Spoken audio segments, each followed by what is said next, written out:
Hello friends, hope all are you doing well. I Anita Komawat welcome all of you on English with Aizna. Here you can learn English through Hindi sentences. आज फिर मैं आपके लिए 10 new words लेके आई हूँ. इन words को मैं आपको हिंदी मीनिंग्स, सिनोनिम्स और आप इनको किस तरह अपने डेली लाइफ में यूज़ कर सकते हैं सेंटेंस के थ्रू समझाऊंगी. So let's begin with our first word. आज का अपना पहला वर्ड है अकॉम्प्लिश. अकॉम्प्लिश अकॉम्प्लिश मीन्स पूरा करना या हासिल करना. पूरा करना या हासिल करना. इसके लिए आप सिनोनिम्स यूज़ कर सकते हैं फुलफिल या अचीव. फुलफिल या अचीव. एग्जाम्पल्स के लिए मैं लूँगी अगर आप में विश्वास है तो आप कुछ भी हासिल कर सकते हैं. You can accomplish anything if you believe in it. You can accomplish anything if you believe in it. अपना नेक्स्ट एग्जाम्पल है यात्रा को पूरा करने में हमें 1 महीने का समय लगा. It took us a month to accomplish the journey. It took us a month to accomplish the journey. And the next word is beside. Beside means के बगल में या किसी के बाजू में. के बगल में या किसी के बाजू में. इसके लिए आप सिनोनिम्स यूज़ कर सकते हैं एट वंस एल्बो या on one side. At one's elbow या ऑन वन साइड. एग्जाम्पल्स के लिए मैं लूँगी तुमने ध्यान ही नहीं दिया वो तुम्हारे बगल में ही बैठा था. You did not even notice he was sitting beside you. You did not even notice he was sitting beside you. And the next example is यहाँ आकर मेरे बगल में बैठो. Come and sit here beside me. Come and sit here beside me. And the next word is blame. Blame means दोष देना, किसी में कोई गलती निकालना या किसी पे कोई आरोप लगाना. यहाँ पे ब्लेम को नाउन की तरह आप दोष कहेंगे, पर जब आप इसे वर्ब फॉर्म में यूज़ करेंगे तो आप इसका मीनिंग होता है किसी को दोष देना. और उसके लिए अपन सिनोनिम्स यूज़ कर सकते हैं डिफेक्ट या फॉल्ट. डिफेक्ट या फॉल्ट.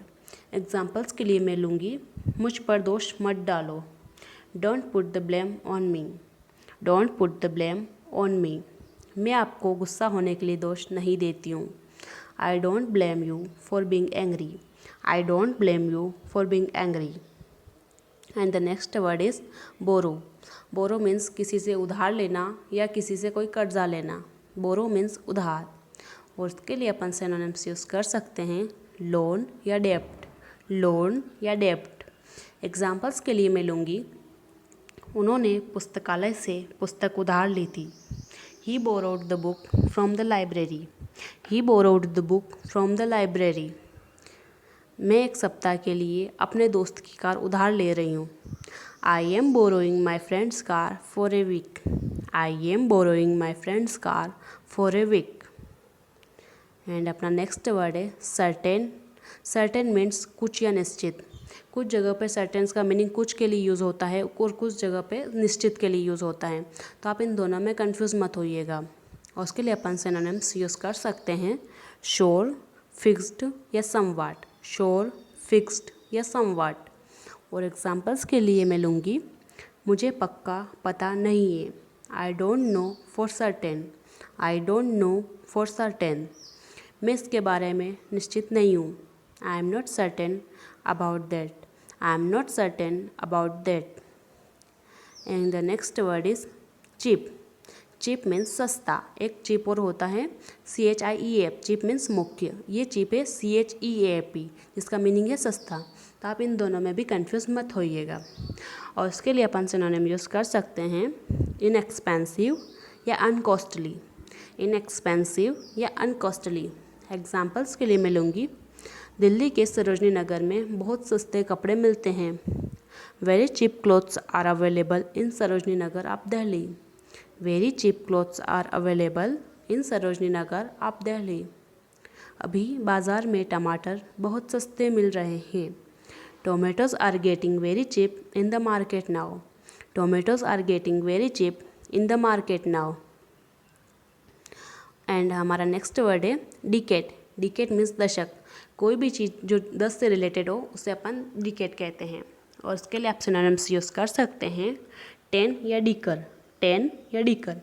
एग्जाम्पल्स के लिए मैं लूँगी पिछले 1 दशक में बड़े बदलाव हुए हैं. पिछले एक दशक में बड़े बदलाव हुए हैं। Great changes have taken place in the last decade. Great changes have taken place in the last decade.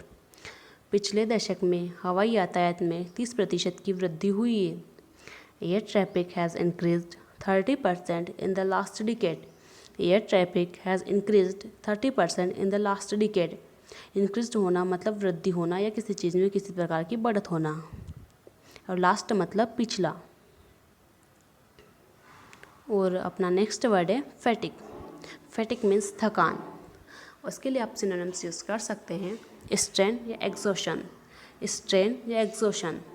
Examples के लिए मैं लूँगी, वह आदमी थकान से काँप रहा था। The man was shivering with fatigue. The man was shivering with fatigue. Shiver means काँपना, आप ठंड से काँपते हैं, आप उसके लिए बोल सकते हैं I am shivering with the cold.